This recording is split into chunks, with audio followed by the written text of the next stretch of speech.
எல்லோருக்கும் இனிய வணக்கம் நண்பர்களே. இனி வருகின்ற நாட்கள் அனைத்தும் முருகப்பெருமானின் நல்லால நிச்சயம் நல்ல நாளாக மாறப்போகுது. உங்களுக்கு முருகப்பெருமான் பிடிக்குன்னா ஓ முருகா போற்றி என்னும் மந்திரத்தை மனதார நினைச்சுக்கிட்டு 3 முறை பதிவிடுங்க. நிச்சயம் உங்களுடைய வேண்டுதல் இந்த திருச்செந்தூர் ஆண்டவர் நிறைவேற்றி தருவார். பலரும் பார்த்தீங்கன்னா பல முறை ஏற்பாடுகள் செய்தும் ஏதாவது வகையில் ஒரு தடை வருதா, நீண்ட நாள் கனவாக இருக்குதா திருச்செந்தூர் சென்று வருவதற்கு. நீங்கள் திருச்செந்தூர் ஆலயத்திற்கு சென்று வழிபட வேணும்னு நினச்சிங்கன்னா உங்கள் வீட்டு பூஜையறையில் இந்த ஒரு பரிகார முடிச்சை வைத்து வழிபடுங்க. நிச்சயம் பார்த்தீங்கன்னா முருகப்பெருமானே உங்களை திருச்செந்தூர் செல்வதற்கான வழியினை ஏற்படுத்தி தருவார். அது மட்டும் இல்லைங்க, வீட்டில் வழிபடக்கூடிய பக்தர்கள் திருச்செந்தூர் முருகனே எந்த முறையில் வழிபட்டால் உங்களுடைய கஷ்டங்கள் தீரும்.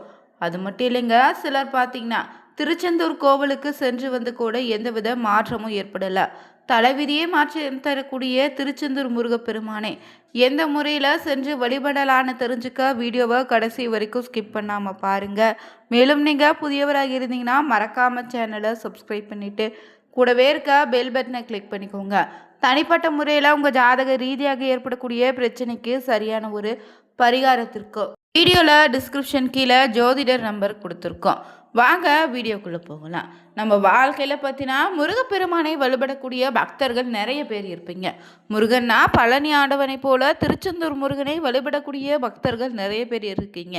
ஆனால் எந்தவித ஏற்பாடு செய்தாலும் பல முறை பார்த்தீங்கன்னா செல்லக்கூடிய நேரத்தில் தடைகள் வந்துட்டே இருக்கா. அதனால் திருச்செந்தூர் கோவிலுக்கு செல்ல வேண்டியது கனவாகவே இருக்கக்கூடிய நபர்கள் பார்த்தீங்கன்னா திருச்செந்தூர் முருகன் கோவிலுக்கு செல்லும் எண்ணத்தோடு வீட்டிலேயே நீங்கள் பூஜை அறையில் காணிக்கை முடித்து வைப்பது சிறப்பான பலனை ஏற்படுத்துங்க. இதற்கு என்ன செய்யணும்னா பூஜை அறை சுத்தம் செய்த பிறகு முருகனுடைய படத்துக்கு முன்னாடி விளக்கேற்றி வைங்க. பிறகு மஞ்சள் துணி இல்லைன்னா சுத்தமான வெள்ளை துணி எடுத்து அதில் காணிக்கை பணத்தை செலுத்திடுங்க. பிறகு அதில் சிறிது மஞ்சள் குங்குமம் பூவை சேர்த்து துணியை முடிச்சாக கட்டுங்க. பிறகு முருகப்பெருமானை நினைச்சு ஓம் சரவணபவா முருகா திருச்செந்தூர் தரிசனம் செய்ய அருள் புரிவாயான்னு வேண்டிக்கோங்க. மனதார வேண்டிக் கொண்டு இந்த முடிச்சை பூஜை அறையில் பாதுகாப்பாக வச்சுட்டு தினமும் வீட்டு பூஜை அறையில் பார்த்தீங்கன்னா பிரம்ம முகூர்த்த நேரத்தில் எழுந்து குளிச்சுட்டு வீட்டு பூஜை அறையில் இருக்கக்கூடிய முருகனின் படத்திற்கு முன்னாடி பார்த்தீங்கன்னா விளக்கேற்றி இந்த பரிகாரம் முடிச்சிருக்கு முன்னாடி அமர்ந்து கொண்டு ஓம் சரவணபவ என்னும் மந்திரத்தை ஜபித்துட்டு வந்தீங்கன்னா நிச்சயம் முருகப்பெருமானே ஏதாவது ஒரு வழியில் உங்களை பார்த்தீங்கன்னா திருச்செந்தூர் கோவிலுக்கு அழைத்து செல்வாருங்க. மேலும் திருச்செந்தூர் முருகனை வீட்டிலிருந்தே வழிபட வேண்டும் நினைச்சிங்கன்னா எப்படி வழிபடலான்னு தெரிஞ்சுக்கலாம். முருகப்பெருமானுக்கு எத்தனையோ கோவில்கள் இருந்தாலும் ரொம்பவே சிறப்புமோ ஆற்றல் அதிகம் நிறைந்த ஆலயம்னா அறுபடை வீடுகளாக சொல்வாங்க.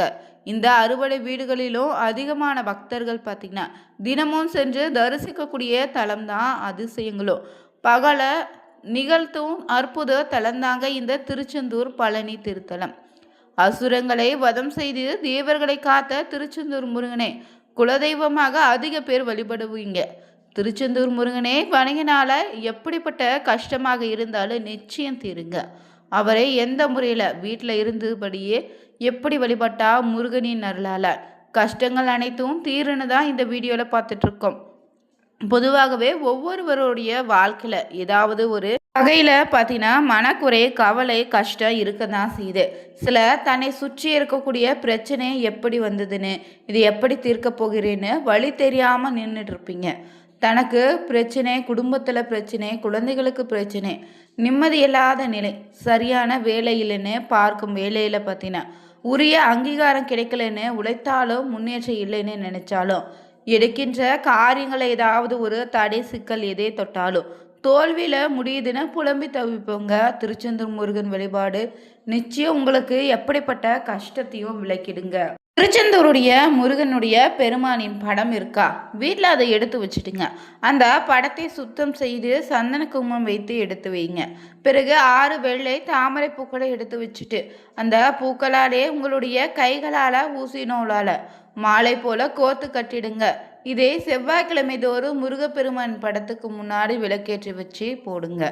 தாமரை மாலையை போட்டுட்டு முருகா என்னுடைய வாழ்க்கையில் இருக்கக்கூடிய கஷ்டம் துன்பங்கள் அனைத்தையும் நீக்கி எனக்கு அருள் செய்ய வேண்டும்னு மனதார வேண்டிக்கோங்க. நிச்சயம் முருகப்பெருமான் உங்களுடைய வேண்டுதலை நிறைவேற்றி தருவார். முருகா நீ ஒருவன் மட்டுமே எனக்கு துணை, உன்னை தவிர என்னை இந்த பிரச்சனைகளில் இருந்து துன்பத்தில் இருந்து காப்பாற்ற வேறு யாரும் இல்லை. என்னுடைய துன்பங்களை தீரும் முறை உன்னை விடுவதாக இல்லைன்னு திருச்செந்தூர் செந்தில் ஆண்டவனே முருகப்பெருமானே திருவடிகளை முழு மனதாக சரணாகதி அடைஞ்சு அவருடைய பாதங்களை இறுக பற்றிக்கோங்க. நிச்சயம் முருகன் உங்களை காப்பாற்றுவாருங்க. கவலைகளை தீர்த்து வைப்பாரு. முழுமையாக நம்பி இந்த ஒரு பிரார்த்தனை செய்து பாருங்க. இதே போல 9 செவ்வாய்க்கிழமை முருகனுக்கு வெண்தாமரை மாலை கட்டி போட்டு 9 வாரங்கள் இந்த ஒரு பரிகாரம் நிறைவடைந்த பிறகு வாழ்க்கையில் நிச்சயம் நல்ல மாற்றம் நிகழ்வதை உங்களால் உணர முடியும். செவ்வாய்க்கிழமை தவிர மற்ற நாட்களில் பார்த்திங்கன்னா முருகனின் திதி பாடல்களை நேரம் கிடைக்கும் போதெல்லாம் பாராயணம் செய்வது ரொம்ப நல்லது. வேறு எந்த மந்திரமும் தெரியாத பட்சத்தில் ஓம் சரணவோ என்னும் 6 எழுத்து மந்திரத்தை தொடர்ந்து சொல்லி வந்தாலும் நிச்சயம் முருகனின் அருள் கிடைக்குங்க. முருகனின் அருளை பெறுவதற்கு ரொம்ப எளிமையான ஒரு வழிபாடுங்க. இதே தொடர்ந்து உங்கள் வீட்டில் செய்து வந்தீங்கன்னா நிச்சயம் முருகப்பெருமானின் அருளால் பார்த்தீங்கன்னா திருச்செந்தூர் செல்வதற்கான வழியினை முருகனை ஏற்படுத்தி தருவார். மேலும் பார்த்தீங்கன்னா அசுரர்களை அழித்து தேவர்களை முருகப்பெருமான் காத்து அருளிய தலம் தாங்க இந்த திருச்செந்தூர் திருத்தலம். பல அற்புதங்களை முருகப்பெருமான் நிகழ்த்தி காட்டி இந்த அருள் நிறைந்த தலம்னா முருகனின் பார்த்தீங்கன்னா திருச்செந்தூர் தலமாக சொல்லப்படுது. இங்கு முருகனை முறையாக சென்று வழிபட்டாலே அந்த வழிபாட்டிற்கான முழு பலனும் கிடைக்குங்க. முருகப்பெருமானுடைய 60 வீடுகளில் அதிகமான பக்தர்களால் போற்றி கொண்டாடக்கூடிய தலமாக திருச்செந்தூர் திருத்தலம் இருக்கு. காரணம் இதுவே முருகப்பெருமானின் அவதார நோக்கம் நிறைவேறிய தலமாக சொல்லப்படுதுங்க. இங்கு முருகப்பெருமான் தவக்கோலத்தில் சிவபூஜை செய்த நிலையில கையில் தாமரை மலரோடு காட்சி தரக்கூடிய ஒரே தலமும் திருச்செந்தூர் திருத்தலம் மட்டும்தான். இங்கு செல்லக்கூடிய பக்தர்கள் முறையாக முருகப்பெருமானே வழிபட்டால் மட்டுமே அதன் முழு பலனும் கிடைக்குங்க. மேலும் முருகன் அனுமதித்தால் மட்டுமே திருச்செந்தூர் செல்ல முடியும்னு சொல்லுவாங்க. வீட்டில் இருந்து புறப்படுவதற்கு முன்னாடி ஒரு தீபம் ஏற்றி முதல்ல குலதெய்வத்தை வணங்க வேண்டும். பிறகு நீங்கள் முருகனிடம் நீயே துணை, உன்னை நம்பி வருகிறேன்னு உங்களை வேண்டுதலை சொல்லி மனதார வழிபடுங்க. பிறகு கடல் மட்டத்திற்கு கீழே சிறு குன்றின் மேலே கடலை பார்த்தபடி சுவாமி வீற்றிருப்பார். நம்முடைய பிறவி பிணியை போக்கி தலையிலத்தை மாற்றக்கூடியவர் தான் இந்த திருச்செந்தூர் செந்திலாண்டவர்.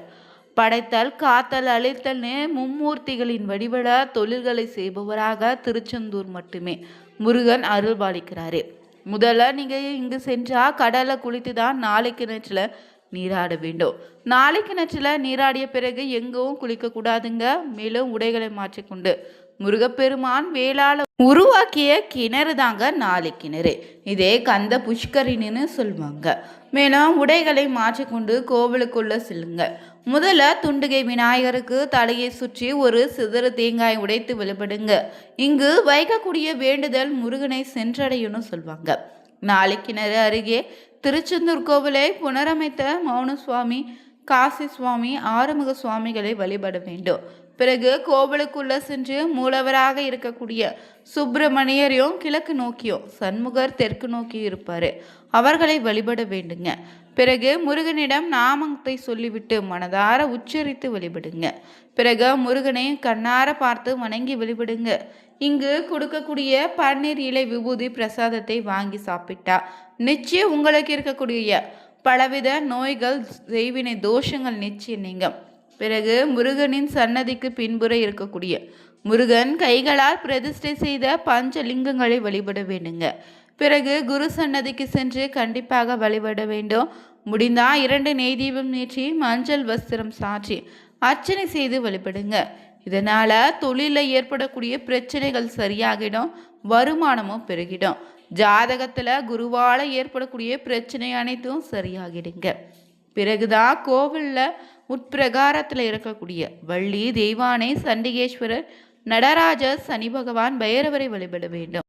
சன்னதியில் இருக்கக்கூடிய பார்த்தீங்கன்னா பாலசுப்பிரமணியர், மயூரநாதர், சம்ஹாரமூர்த்தின்னு சகசிரலிங்கமாக இருக்கக்கூடிய சிவபெருமானை தவறாமல் தரிசனம் செய்துட்டு வாங்க.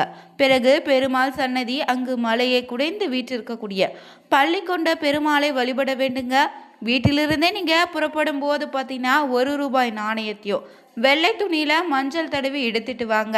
கோவிலில் கொடிமரத்தில் 1 ரூபாய் நாணயத்தை வச்சு உங்களுடைய வேண்டுதலை சொல்லி வேண்டிக்கொண்டு அந்த நாணயத்தை முடித்து வைங்க. வேண்டுதல் நிறைவேறி நாணயத்தை முருகனிடம் ஒன்றிற்கு 10ஆக திரும்ப காணிக்கையாக செலுத்திடுங்க. இந்த கொடிமர கல்யாண விநாயகரை வணங்கி வழிபாட்டை நிறைவு செய்துக்கோங்க. பிறகு பிரசாதம் சாப்பிட்டுட்டு நீங்கள் வெளியே வரலாம். கடற்கரையில் வள்ளி குகைக்கு அருகே இருக்கக்கூடிய சந்தனமலை மீது தொட்டில் கட்டி வணங்கினீங்கன்னா குழந்தை பாக்கியம் உண்டு. வள்ளி அம்மனை தரிசனம் செய்யக்கூடிய பெண்களுக்கு மாங்கல்ய பலம் உண்டுங்க. கணவன் மனைவி கருத்து வேறுபாடு நீங்கும். முருகனுக்கு சிறிதளவு செல்லும் போதே பூக்கள் வாங்கி செல்வது நல்லது. குறைந்தது நீங்கள் திருச்செந்தூர் சென்றால் 8 மணி முதல் பார்த்தீங்கன்னா 8 மணி நேரம் முதல் 12 மணி நேரம் கோவிலில் இருக்குமாறு பார்த்துக்கோங்க. பெண்கள் பாரம்பரிய உடை அணிந்து, ஆண்கள் பார்த்தீங்கன்னா பாரம்பரிய உடை அணிந்து கொண்டு தான் கோவிலுக்குள்ளே செல்ல வேண்டுங்க. நீங்களும் திருச்செந்தூர் கோவிலுக்கு சென்று உங்களுடைய வேண்டுதல் நிறைவேற வேண்டுன்னு மனதார நாங்களும் பிரார்த்தனை செய்துக்கிறோம். இந்த வீடியோ பதிவு பிடிச்சிருந்தா ஓம் முருகா போற்றி, ஓம் சரவணபவா போற்றி, பால தண்டாயுதபணியை போற்றின மந்திரத்தை 3 முறை கமெண்ட் பண்ணுங்கள். Thank you viewers.